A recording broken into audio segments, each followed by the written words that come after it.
Hey everybody, it's Kalymnios here from thethoughtgym.com. Hope you're having a fantastic week. This week I wanted to share with you 10 tips for improving your brain health, improving your memory. These tips, some of them might be obvious, some of them you'll be doing already, but I thought it would be quite useful to know because I first heard about these 10 in this particular order, in this particular style from a guy called Jim Kwik, who's like a memory expert, and he was on the James Altucher show, which is a great podcast if you're into developing yourself. So do recommend checking out both Jim Kwik and James Altucher for all their information. So this really comes from them, but a lot of it is going to make common sense to you anyway.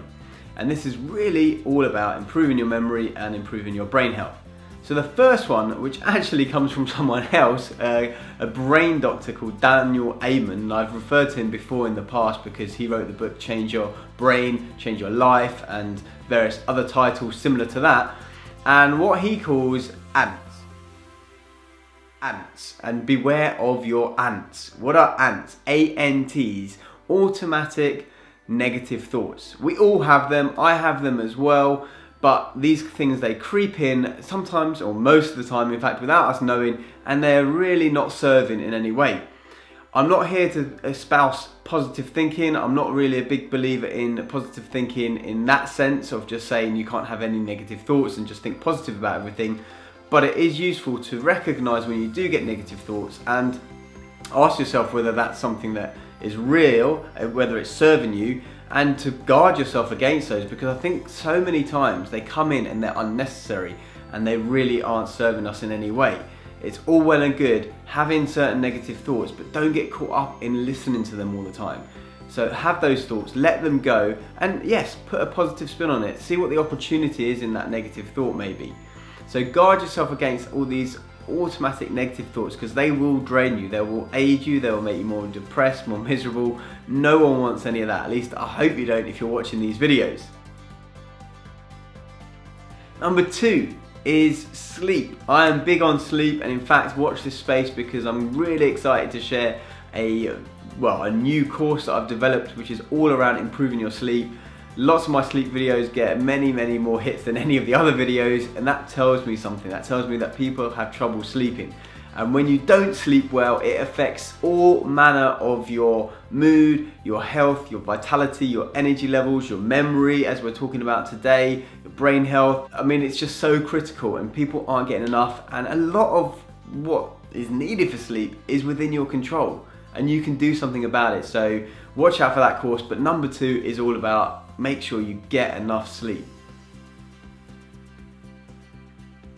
Number 3 is all about new learnings, new experiences. We need stimulation in order to grow. We need it. It's a use it or lose it philosophy really, and it comes to the brain as well. If we don't use our brains, and I think for many years in my 20s I wasn't really using my brain to its fullest capacity, and one might argue even now maybe I could stretch it a bit more, but the thing is I'm doing so much more now than I was 10 or 15 years ago in that capacity, because I think once I went to university and left university I was like, okay, that's it, I'm done learning. I don't want to learn anymore, I don't want to take any more tests. But in actual fact we need to learn, we need new experiences, things that are going to challenge us mentally in order for our brain health to improve. And it's something that was told to me as a kid that, you know, your brain cells were finite and once you hit 16 they started to deplete. And it's simply not true. In the last 10 years, there have been leaps and bounds made in neuroscience. We now know that the brain has a neuroplasticity, which means it can mold and shape, and you can learn new experiences, and it can literally change the wiring of your brain. You also have what's called neurogenesis. Neurogenesis is really about the birth of new neurons, new cells in your brain. And we stimulate this throughout our life, and there are different things that can be done to do that. One of which is new learning, new experiences. So really it's about getting out there, learning, growing and doing something that's going to be really good and beneficial for your health.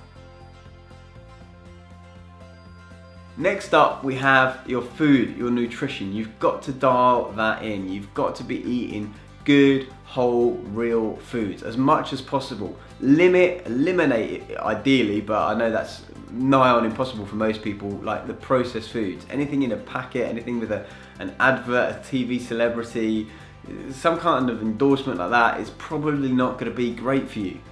You know, there are exceptions potentially, and maybe you're going to have it now and then, but by and large I'd say 80% or more of your diet, stick to the real foods, stick to wholesome foods that nature provided for us. I'm not going to go into it in detail about what you should be eating, but chances are, you know, if I put an apple up here and a Big Mac here, you're going to know which one is probably better for your body. So we don't need to go into it in too much detail because it's a bit of a minefield, nutrition. But just know you need to get your nutrition dialed in. So if that's an area that needs work, then go and seek someone that's going to help you with dialing in your nutrition. But ultimately, avoid the junk food, avoid the processed foods, cook from scratch as much as possible, eat real foods, and you should be fine for the most part. Next up, we've got supplementation. So supplementation is not substitution. You should be doing number 4, which was food, before you look at supplementation anyway. But we all need to supplement things now and then, especially, for example, if you live in a northern hemisphere country, you're going to be probably deficient in vitamin D. A lot of people are deficient in many other minerals and vitamins such as vitamin K and magnesium. Magnesium's a big one. I recommend getting some sort of supplementation for that. But more specific towards brain health, we're looking at the omegas, omega-3, we're looking at the B vitamins, especially important if you're vegetarian or in particular vegan, B12, getting all those B vitamins inside of you. And you can do this through supplementation, you can do this through certain fortified foods, I guess. But you know, me personally, I do take an omega-3 supplement, but it's a specific supplement, and again, I won't go into too much detail about that, but omega-3 supplement you want, and some B vitamins. Good for your brain, good for your memory and your health. Next up, number 6, we've got exercise. Exercise, I mean, it's so good on so many levels. I could write a book, 101 reasons why it's beneficial to exercise, but you know it's good for you. It's not really about just looking good, but you're gonna feel great as well. It's gonna be great for your memory, great for your brain health, just great all over. I don't really need to sell that to you anymore. You know, just move as well. That's my philosophy around exercise. It's not about going to the gym. It's not about spending all this money on this fancy equipment, but it's about just moving. Go for that walk around the park. Do what you can where you are right now and build up. But the thing is, consistency is key. There's no point being what's called a weekend warrior. Going out, doing nothing during the week, and then on Saturday you're playing squash and football with the guys and, you know, badminton or whatever, you're doing all that. Come Sunday morning, you're so frail and fragile and stiff that you don't do anything for another week. No, I'd much rather you do 10, 15, 20 minutes a day of something consistently and build up. So ideally you'd be moving throughout the day. But exercise in any shape or form is going to be great for your brain. Next up on Jim Kwik's list, number 7, we had a positive peer group. Jim Rohn said it, you're the average of the 5 people that you hang around with the most. The other way of saying it is who you hang around with is who you become. And it's so important that you have a positive peer group. And that's not to say you're never going to engage with negative people, because surely you're going to go out in life, you're going to engage in them. That doesn't mean though that you can choose to necessarily have them in your life a lot. Personally, I would recommend being around people that uplift you, that motivate you, that encourage you, that support you, that can tell you how it is, can really kind of shine the light on you, but doing it in a way that is going to help empower you rather than someone who's just going to come up with all your faults but not really give you any guidance on how to overcome those faults. So really it's about being around positive people. It's going to help stimulate your brain and help your memory, at least according to Jim Kwik. And from my personal experience, being around a positive peer group is important on so many levels that regardless of the nature of this video, you want to be doing that anyway. Number 8, we have a clean environment. And I hope it's obvious to say this, but you know, if you've got like a messy environment, you really, I mean, it reflects, your outer world reflects your inner world effectively. So if you've got a messy environment, you're gonna probably be messy in the mind as well. Now, I know there's gonna be people that argue with that, and that's fine. They'll be like, oh, that's my way of doing it. I like having a messy desk. I used to have a colleague who was next to me, and she had the messiest desk ever. She never kept any lists. She didn't really know what she was doing in terms of what she was doing 1 minute to the next. And it was, she's just spent longer at work than she needed to and didn't really get as much done as she could do because she was all over the place. So you want to have a clear environment, and I think it goes without saying, let's say you're a messy person anyway, right? But you ended up going into a clean environment and you started working there. I bet, if you're honest, that felt better. My encouragement is get a clean environment. It will help with your processing of information. It will help boost your brain health and your memory in that task that you're doing. At least, like I say, these are Jim Kwik's ideas. I think that they're spot on, and that's why I'm sharing them with you today. Number 9 should be obvious, but brain protection. You start doing things like American football, start getting hit on the head quite a lot. It's not going to be great for your brain health. So make sure if you're doing things like that, you're going to be protected in some way. You're going to have that brain protection, that physical brain protection. Obviously, if you're cycling, you want a helmet. It should go without saying, really, that you need to protect your hardware as well as improving your software there. So protect your head with some kind of helmet or whatever it is, or don't do those sports in the first place. Maybe that might also be an idea if it's not something you desperately want to do. And number 10, last but not least, is stress management. Stress is such a pervasive thing in our society, and now not all stress is bad for us. That's a given. However, you've got to manage it well. You've got to be stressed at the right times where it serves you, because it can help elevate your game. However, you don't want to be stressed about inconsequential things, small things.